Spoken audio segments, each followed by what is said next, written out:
Obamacare is a disaster. The rates have gone up. The premiums have gone up. The deductibles have gone through the roof. I mean, it's terrible. You look at the deductibles, unless you really have a problem, you're not going to be able to use them. So we have been working together long and hard. We think we're in good shape for the budget, we hope. And we hope to be in good shape with, again, the largest tax cuts ever passed in this country. It's going to spur business. You look at other countries, what they've done, and we're competing with other countries. Now, of course, one thing standing in President Trump's way is the bureaucratic red tape. And our next guest says, well, he's got an answer to that. Drain the swamp. Here he is, Sebastian Gorka, MAGA, MAGA Coalition Chief Strategist, and, of course, former Deputy Assistant to President Trump. Sebastian, welcome to the show. Thanks, Charles. All right, so you were at the Values Voters Summit over the weekend. On Saturday, you challenged the audience. Say, hey, listen, let's not just do this once a year. Donate, particularly to your super PAC. Drain the swamp once and for all. Do you sense that there's a window of opportunity, perhaps a once-in-a-lifetime window, to finally bring the establishment down? Absolutely. 2018 is the year.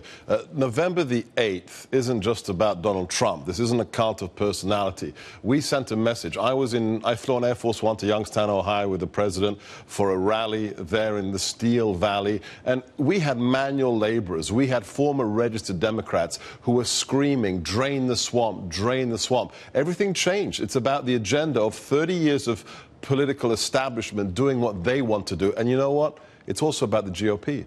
The biggest swamp dweller obstacle is, in fact, the establishment, business as usual politics. And of course, if you had to have a leader of that establishment, Mitch McConnell certainly would be at the top of it. And he met with President Trump today. They came out. They made nice in front of the cameras. But he said something I thought was telling, and it felt like a shot across your bow, a shot across Steve Bannon's bow, and he said that the business model that works for Republicans is not to have nominees like Todd Akin.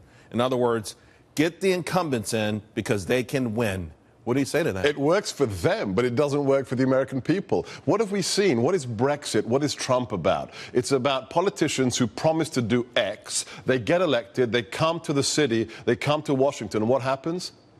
They renege on the deal. They never deliver what they promise, and they just stay there for 30 years in Congress. That's going to end 2018, and the swamp dwellers and the rhinos will be primaried, will be challenged. Is there something about power corrupting them? Does it feel like that some of them have good intentions? Do you think it's just establishment picking the people they want from day one that are going to go in there and go do the bidding of big business and never really had the right intentions to begin with? Look at Alabama.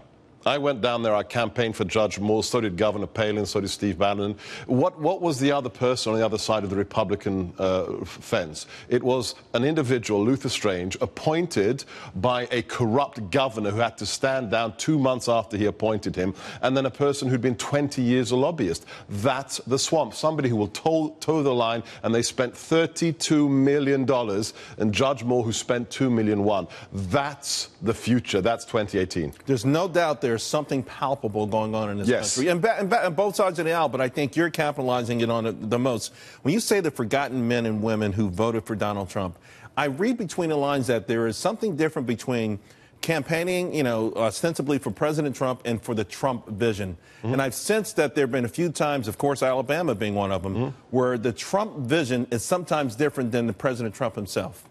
Look, I'm not sure there's a massive difference between the two because he's never going to go left. The president is never going to go swamp on us. The only way he can lose his base if he goes swamp, but he's not going to. Look at that so-called endorsement speech for Luther Strange. Halfway through it, Strange is on the stage and the president goes, you know what?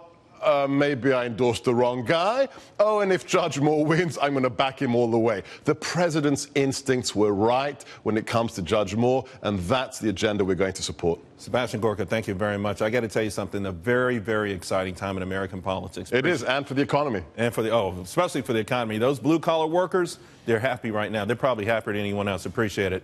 Thank you.